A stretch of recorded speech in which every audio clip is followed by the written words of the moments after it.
Hey guys, welcome or welcome back. Tisha here, back for another chapter read for 50 Years in Polygamy. You all, are you enjoying the book so far? I am. Do me a favor, go ahead and hit that like button. It helps me in the algorithm of these YouTube streets. Without further ado, Chapter 7, Bad and Stupid Sophia, 1961 to 1962. Every summer, my brother James and I, and sometimes other siblings, would take the long, hot trek with mom and dad to Short Creek, Arizona. Today, the FLDS community is called Colorado City Hilldale. I think that's Hilldale. Hildale. We never got to know my sister Lucinda. Our occasional brief trips couldn't reconcile the umpteen years we'd missed together after the group split. For many years, after she went back to her husband, Mom said she wasn't allowed to come 250 miles to Murray to see us, but we were invited to go down there. We would see hundreds of Barlow and Cook nieces, nephews, and cousins, plus our grandmothers, Grandpa Cook's wives, and Grandpa Cook himself. Other than those once or twice a year trips down south, those relatives hardly existed in our lives. I mean, it's not foreign that you don't see your family all the time, especially when you come from larger families and you get up there in age and everybody creates their own families. You don't always see each other all the time. I know my family is extremely spread out. My brothers and I made sure we stayed as far away from Grandpa Cook as possible. None of my siblings liked him. Every time we visited him, he would lecture, rant, and swear at us. By this time, I was nearly 9 years old and James was 11. We weren't about to let him hit us again, ever. On the other hand, our mother believed to honor her father meant she was obligated to sit and let him verbally abuse her. No, I am not of that belief.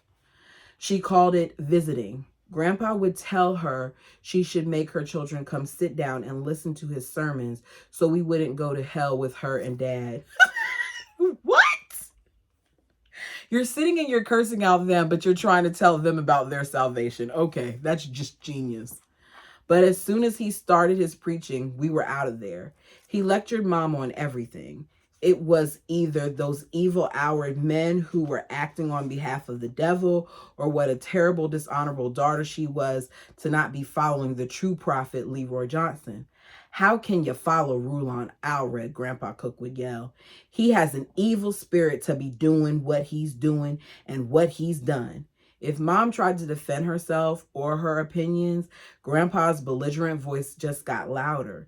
Soon he'd be swearing at her. Finally, when she couldn't take any more of his madness, she stormed out of the room in tears. You know what? I can count on one hand the number of times that my father has raised his voice at me. And for real, I wouldn't even use all my fingers. I mean, I could use a whole bunch for my mom. But my father never did that. And I feel like that is one of the reasons I have such a reaction when men do that, because it's not something that I grew up having to deal with. And the fact that this lady dealt with this makes me wonder if it's something that she dealt with as a child too, or if it was just when the split happened between the families. But each year, she'd go back for more of his honorable cruelty. On Grandpa's front lawn, we played the same games we played at home. Many aunts and uncles at Grandpa's house were close to my age or younger, and all of them seemed to have a cute southern drawl. I'd subconsciously mimic as if to guarantee I was for sure their genuine next of kin. Y'all, I don't know where that voice came from. When Mom's younger sisters and I tried to bathe at night, Grandpa Cook would tell us we couldn't shut the door, even when we dressed and undressed. What? Aunt Maggie, Mom's sister, who was 4 years my senior, told me he always had that rule. He just wants to make sure we aren't going to do things we shouldn't be doing, she'd say. All right, then I told her, I won't be taking a bath at all. As I went back upstairs to the girls' room, Grandpa hollered, Sophia, get your arse back in that there bathroom and take that there bath right now before I have to come after you. Y'all, that's not Southern, that's country.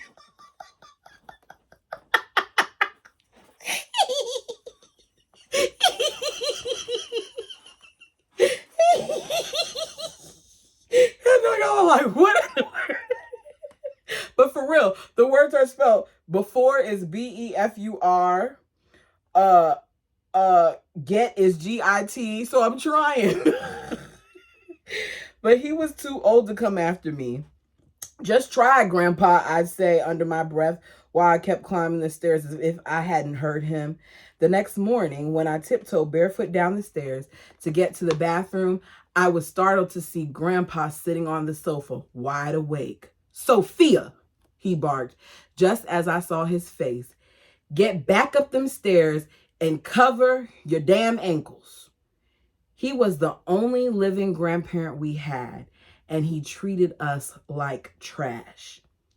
Even when I was only 9 years old, it irked me.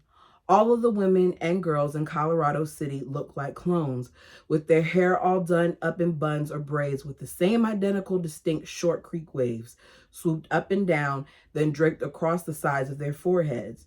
When we stayed over at Lucinda's house, I asked my nieces and their half-sisters why every girl in town wore that same exact hairstyle every single day. One of the older girls explained, a long, long time ago, before I was born, one of our priesthood leaders told all the women they should dress and look like sister. I don't know her name. Anyway, he told everyone she kept her hair done up nicely and looked very becoming, so all of us should exemplify her. What? So all of you have to wear your hair exactly like hers all the time, I asked. The 4 or 5 young girls in the room questioned each other with their eyes. Well, I guess so, one of them answered. We like it like this. Our hair has been fixed like this since we were little, and we don't know how to fix it any other way. I told them they could look well kept and becoming by fixing their hair a lot of different ways, but they just plain didn't buy it. I was the weird one, the minority who felt way out of place. My nieces had already been scrutinizing my blonde hair.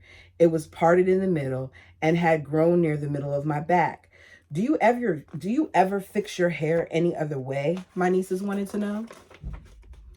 I fix it differently all the time, I announced, putting my big foot in my mouth. My nieces promptly asked if they could do my hair just like theirs. So you'll look beautiful, they told me. I caved in. When they finished styling my hair, they stood behind me, their big smiles beaming in the mirror as I stared at myself in shock.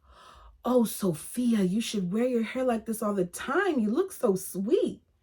There was no doubt their feelings would be hurt if I let them know how I really felt about the waves above my forehead and the enormous football-shaped bun on the top of my head. I forced a smile for their sake. I suffered through the look all day long, but gave them an empathetic no the next morning when they wanted to style my hair again. Before my brother-in-law, the town's mayor, began building onto Lucinda and his other wives' already huge house, they had to use an outhouse like my sister Francine's. Now they had a new bathroom inside. His huge family washed their clothes in an old Ringer washer and rinsed them in a galvanized tub before they hung them on the clothesline to dry, just as we had always done. It would take my sister Lucinda 2 or 3 days to finish the laundry. My goodness. One day less than it took Mom and me. By the time we got it all gathered, sorted, washed, rinsed, hung on the lines, gathered and again, folded and put away. That is crazy. 2 to 3 days to do some laundry. And that includes gathering it and sorting it and putting it away. I go to the laundromat, y'all. I gotta be honest. I do the washer and dryer thing, but The laundromat is just so much faster. And then you can have a whole bunch of loads and you don't have to waste all your water and your electricity. And you can finish your laundry in like 2 hours in comparison to doing a whole bunch of loads for more than one day. Yeah. But winters back in Murray, Utah were quite different. After we washed 15 batches of clothes in our old wringer washer, Mom had no choice but to spend her precious dollars on coin-operated dryers at the local laundromat. Look, see, I'm not the only one. While we waited for each batch of clothing to dry, Mom read to herself and munched on chocolate candy bar while I ate mine. When we folded what seemed like a billion pieces of clothing, towels, sheets, socks, and everything else everyone had soiled for the past 2 weeks, Mom talked about the good books she had been reading. I've read the Book of Mormon at least 10 times, she would proudly announce. Every time I read it, I find new information as if I wasn't there before. There is a promise in the beginning of the book. When you read it and pray about it, you will gain a testimony of his truth and the truth of the gospel of Jesus Christ. Mom would tell me again and again how important it was to pray 3 times a day, dress modestly, and to stay virtuous so I could marry the right man, the one and only man God had in store for me so we could bring righteous children into this world. As I promised her, I would try my best and shudder to think of how wicked I already was. It's so interesting how everything is associated with a man. Why can't she just grow up to be righteous by herself? Why does she have to grow up to be righteous and have a man? That's just what they're taught to do. At the beginning of the year, every 3rd grade student was asked to write the alphabet as well as he or she could on a piece of paper. In 3rd grade? What kind of teaching was this? Each of us I'm just thinking, my son knew how to write his name when he was 3. 3rd grade? Sorry. Each of us put our name on the back before our work was posted in the hallways to be reviewed by the judges who would decide the winners of the best handwriting contest. Oh, this was just a handwriting contest. Okay. The day after my teacher took them down, she announced the 3rd, 2nd, and 1st place winners. I was both giddy and mortified when she called my name last. It meant I won the blue ribbon for 1st place. I was sure there had been a mistake. My handwriting was very nice, but I was never recognized for anything. All of the students' eyes were on me when the teacher called my name again and made my classmates clap for me. In front of them, I felt shy and embarrassed, but after school was out, I proudly marched across the playground toward home. I was anxious to show Mom the beautiful blue and white certificate that proclaimed in big, bold letters across the image of an American flag, "This certificate is awarded to Sophia Allred for best handwriting." I was unaware that anyone was behind me when Trevor suddenly snatched my papers from my hands. He threw all of them but my certificate on the ground while Chad watched. Then with both hands against my back, Chad shoved my face forward across the blacktop. What? Sounds like somebody's jealous because they didn't win, but let's see. "You stupid girl," Trevor scoffed as he got down on the ground in front of me and shook my certificate in my face. "You only got this because the teacher feels sorry for you." Then he shredded it into tiny pieces and showered them over my head. Snot and tears soaked the front of my white blouse, my shoes, socks, legs, torn jumper, and the cold, wet cloth I used to scrape tiny rocks from the lesions on my knees. All were blood red. Y'all, I'm going to tell y'all like this. Many things happened to me while in school. Bullying me was not one of them. Somebody tried it one time and I met them after school before we had to get on the city bus. Because this type of stuff bothers me. Why did I even think of telling Mom about this? I wondered. I didn't want to hear what she had to say. What I really wanted her to do was to tell me that I am a good girl because I am a good girl, not because I'm being persecuted, right? I wanted her to hold me, cry with me, and stick up for me. I wanted her to lash out and want to punch those boys. She should have yelled, "Tell me who those little creeps are so I can go beat the living daylights out of them. They better keep their disgusting hands off my beautiful little girl or I'll." But of course, that's not at all what she said. Of course not. I could hear the same preaching words I'd heard a zillion times over and over again, tormenting my ears. Blessed are the persecuted for righteousness' sake. God is.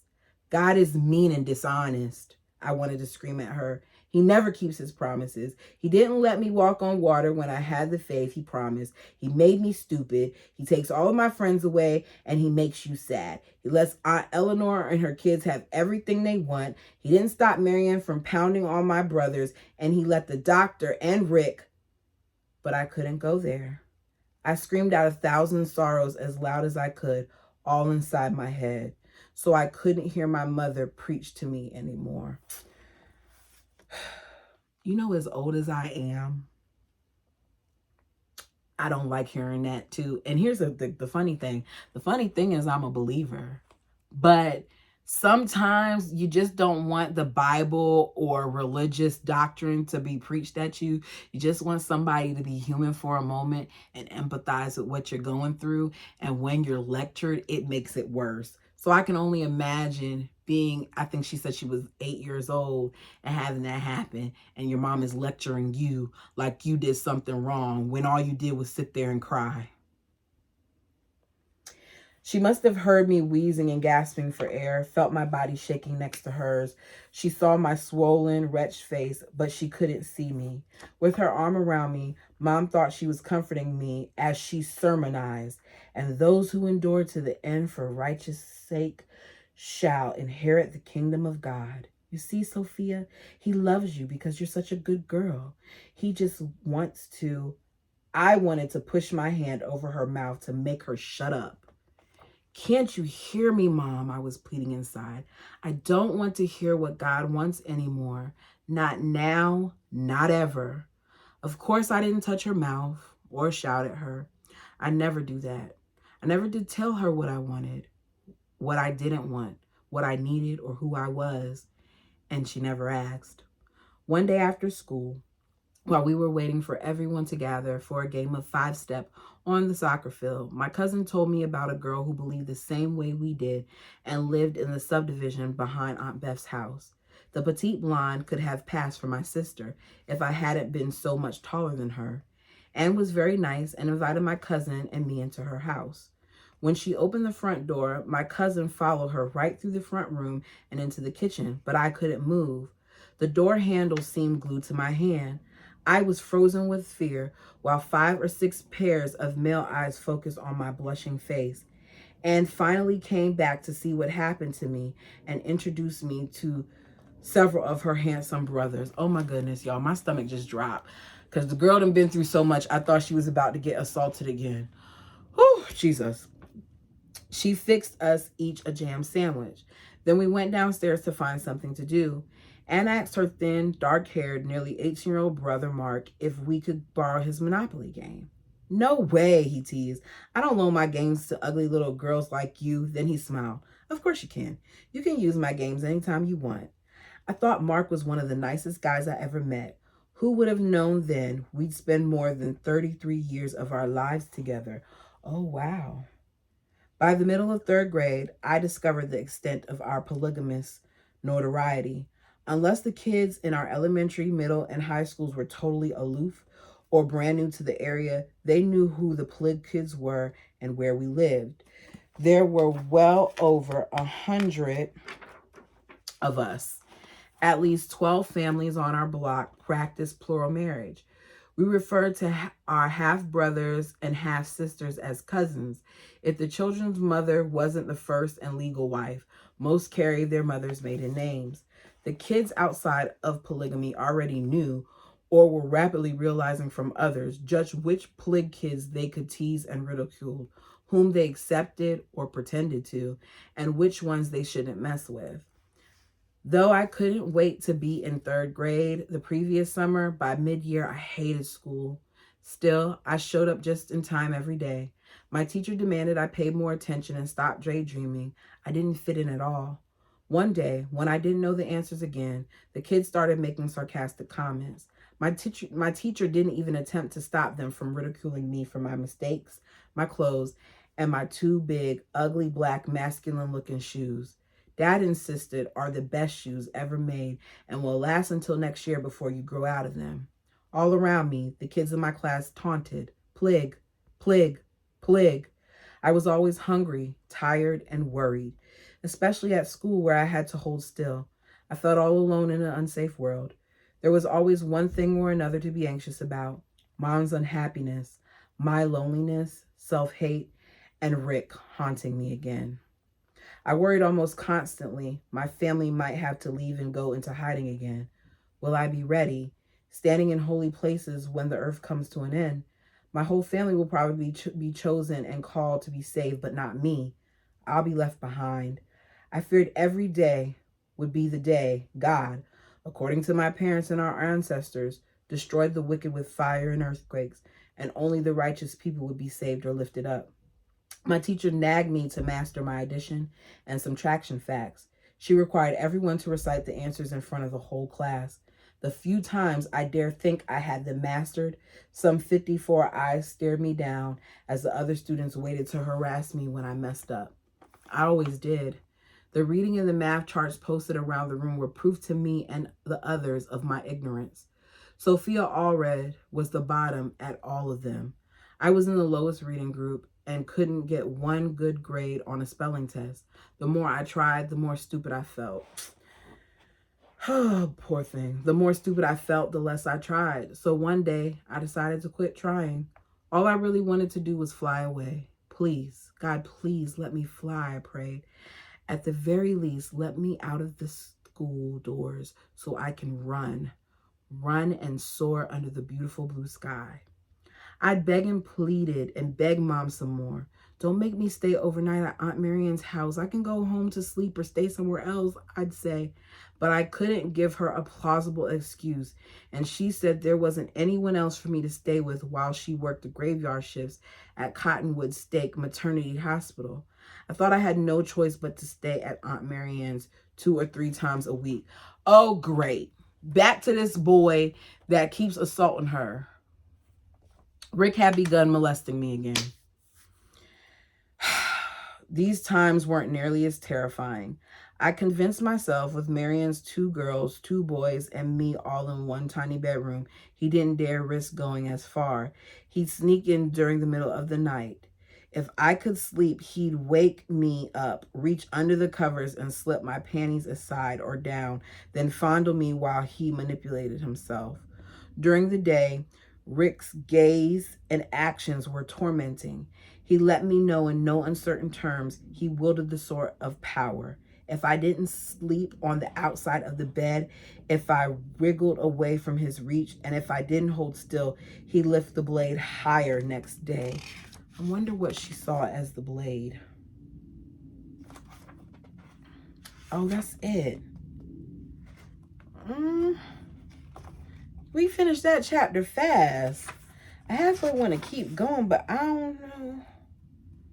What page is this? Chapter 8. Our Catastrophes, 1962. By 1962, there were so many comforts to the Allred group. Dad had to install a speaker system in nearly every room in the house to accommodate the large crowd who wanted to attend any meetings. You couldn't always see who was speaking, but you could hear them.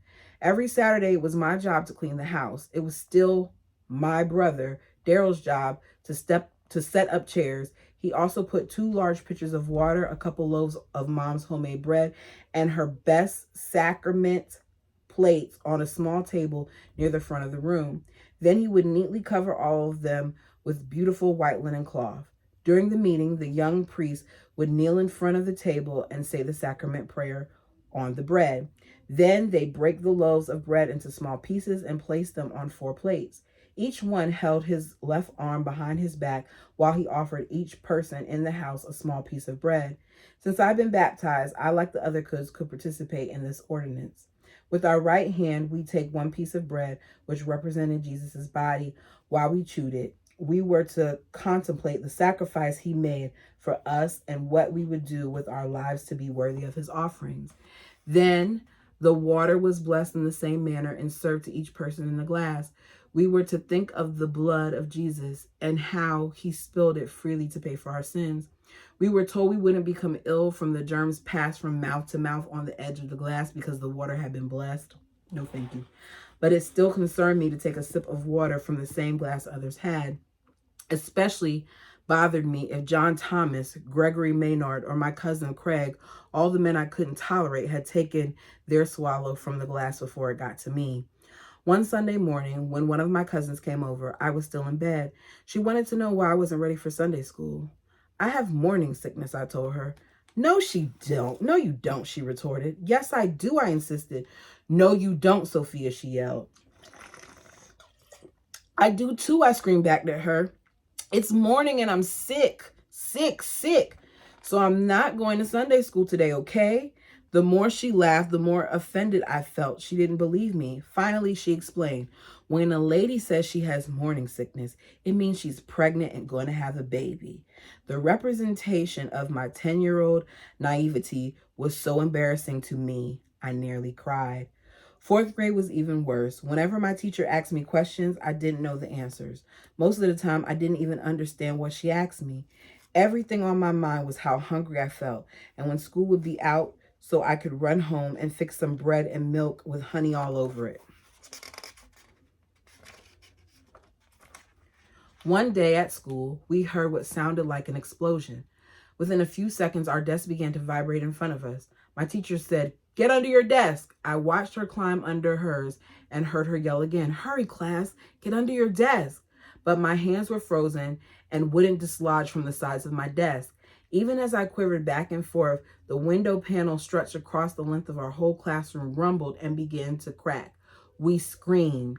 I was sure it was the end of the world, the catastrophes Dad and Uncle Rulon and the other brethren had prophesied.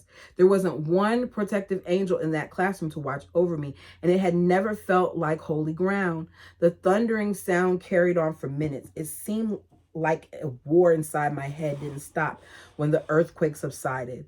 My delirium kept going. After all, most of the group has gathered and left this wicked city. They won't even miss me. No one will ever come after me. I'll starve to death, I heard myself say out loud. Several classmates started laughing. Good grief, what a rush, the classroom comedian yelled. Come on, let's have some more. The students laughed. They already pulled themselves back up from underneath their desk and were filing out of the room per the teacher's orders.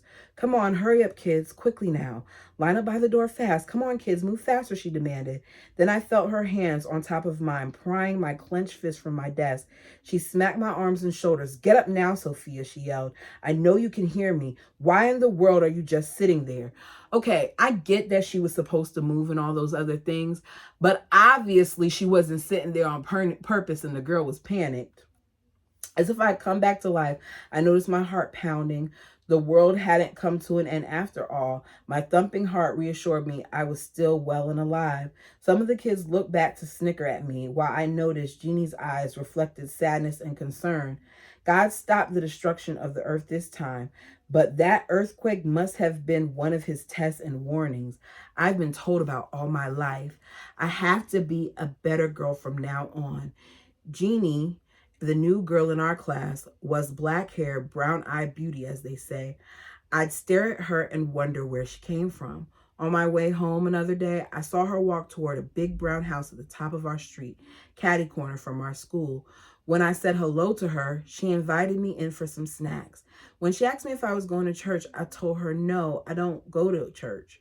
Aren't you a Mormon? Yes, I am. Then why don't you go to church? I don't know. I lied. She grinned. Maybe you can come with me to primary tomorrow afternoon.